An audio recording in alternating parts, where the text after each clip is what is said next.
Mr. Chairman, it's a great pleasure to participate once again in this, I would dare to say, legendary course. It really set up the standards in Greece. The question is, why TMVR and why transfemoral TMVR, and why do we need it now that we have such a successful TEER outcomes? You've heard the previous session about the TEER and the eligibility, but you've also heard the previous speaker talking about the non-eligible or limited eligibility patients. So TEER is very powerful, is very effective, but there is high potential for residual MR or stenosis.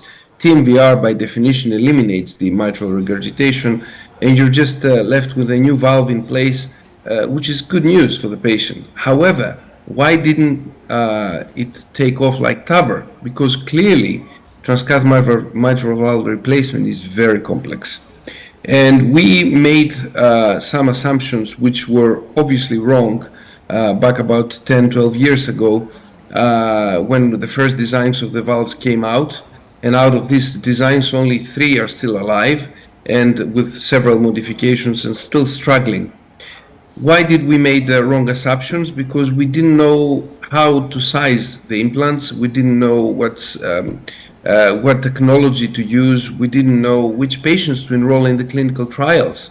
Let's not forget that TEER was also at the early stage itself. So we had issues with the size of the ventricle, the size of the annuli, the ejection fraction. We also had issues with the large valve profiles that were mostly transapical route, and we know transapical is not good. The radial force was low, and we were clearly having a lot of trouble with the potential for LVOT obstruction, with the difficulty in getting a percutaneous femoral access. And let's not forget the MAC, which there's a talk about it later on, that is always a big issue for surgeons and interventional cardiologists.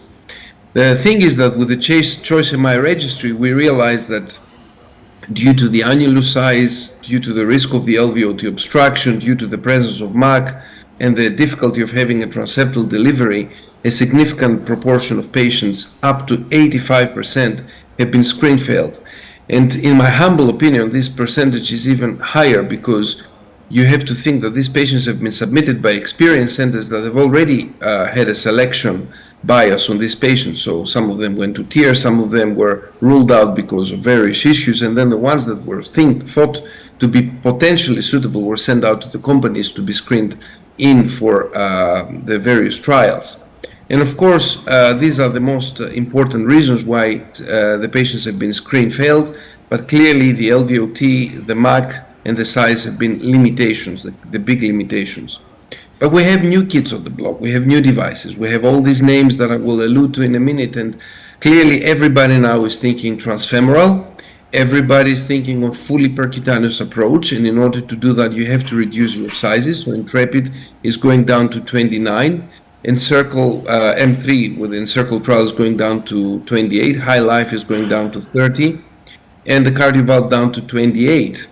And for example, Intrepid wants to increase the size to 54 in order to include more patients. High Life has come up with an open frame design, the Clarity trial. We have AltaValve that I will allude to in a minute, and we have a new design, totally revolutionary, the InnoValve, which is twisting the subvalvular mechanism in order to create a more physiological response, especially in functional patients.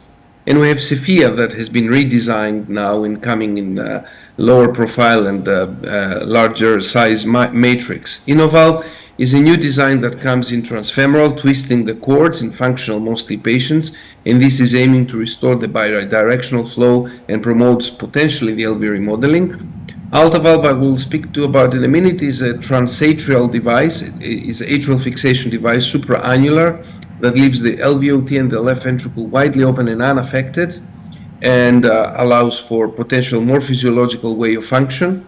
And of course, the transapical tendine that the information says that is going to be out of the market, at least in the US. There's no potential for that. But the MAC arm of the Summit trial has finished recruiting, so we're eagerly awaiting for these results.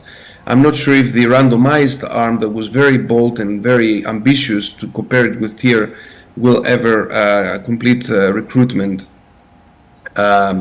Apollo trial, or Apollo Odyssey, shall we say, with many redesigns of the trial itself, is now moving on in US and Europe. So hopefully we'll have some results on that in the next years. And I hear that the Encircle trial has finished recruiting, at least in the MAC arm, perhaps in the main study. So it will be very interesting to see the results of this too. Alta valve, we have some personal experience, so it's nice to show one case just to have a flavor what TMVR is about. It's an atrial fixation device with a Ninios stent frame opposing against the left atrial wall. The valve itself is a bovine pericardial valve. It's sat above the annulus. It's a 27 millimeter, same size for every implant. There's an annular ring at the bottom of the implant that conforms against the left atrial annulus. There is no active fixation. It's all passively opposed against the left atrial wall.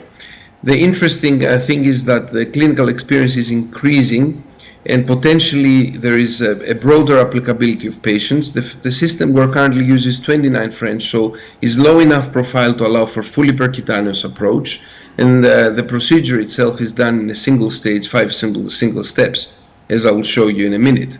So up to 77 implants have been implanted worldwide, and the EFS now has an update in Euro PCR of more than 25 patients. So we have these sizes. 25% of these patients have been implanted with a 54 millimeter device. Interestingly, the procedural mortality and major adverse events, especially in the transfemoral cohort, is 0%, which means it's a very safe procedure, as you would expect for a transfemoral approach. Patients are improving their functional class. There's no gradient both in the mitral valve and the LVOT. And interestingly, the ejection fraction of the left ventricle is maintained. KCCQ is improving, especially in the transeptal cohort, by 20 points, and 6-minute walk improves significantly by 80 meters. And we have a small subset of patients published recently about MAC. It seems that the device is interacting quite favorably with the MAC, which is, as I said, a difficult subset of patients, improving their functional outcomes. This is how we do the procedure. It's a standard transeptal puncture, inferior and posterior. We thread a Landerquist wire for support. We create a balloon septostomy. Just 8 millimeter balloon is enough. We don't need to create a big hole.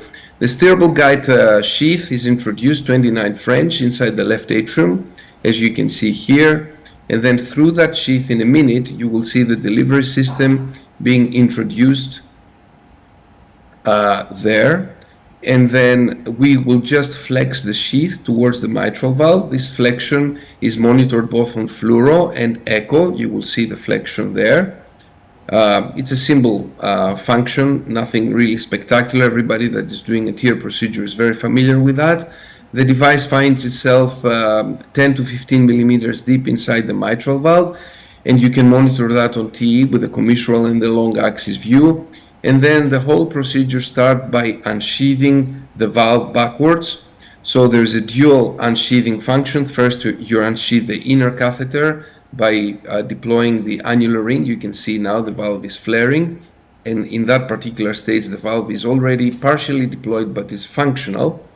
And then the next step will be to unsheath the cage. And I'll just accelerate this video. You can see now the Ninios stent frame. The cage is deployed against the left atrial wall. You can monitor that with echo. The valve is fully functional. The patient is hemodynamically stable. Fast pacing but not rapid pacing is required.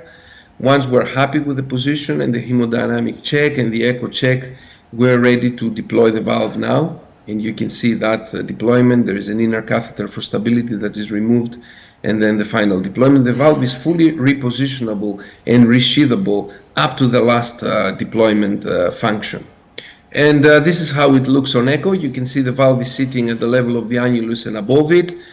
Clearly there's no stenosis, and interestingly there's an anterior tilt of the valve, leaving the LVOT widely open without any LVOT obstruction. This is how it looks on the 3D echo. And generally a procedure like that takes about half an hour. You can see the active sealing that the native leaflets are providing to the implant. The pivotal trial is about to start in Europe and the US.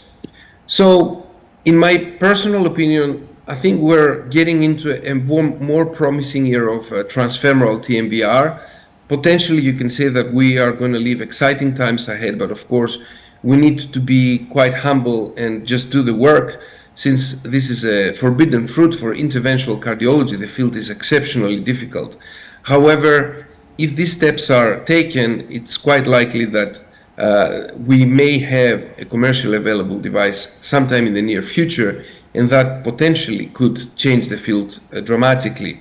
Clearly, in my opinion, the future is transfemoral and fully percutaneous. There's no doubt about that. The big provocative question and discussion for the panel and the audience is it now time for TMVR to step forward and finally come out of the shadows? Is it prime time for a randomized trial against TEER? And if so, for which patients? Thank you very much for your attention, and I'm clearly open to discussion. Thank you very much. Thank you very much, Vlasi. I see that the speakers, this session, they keep the time quite well, so we're on time. At the end, we're going to have the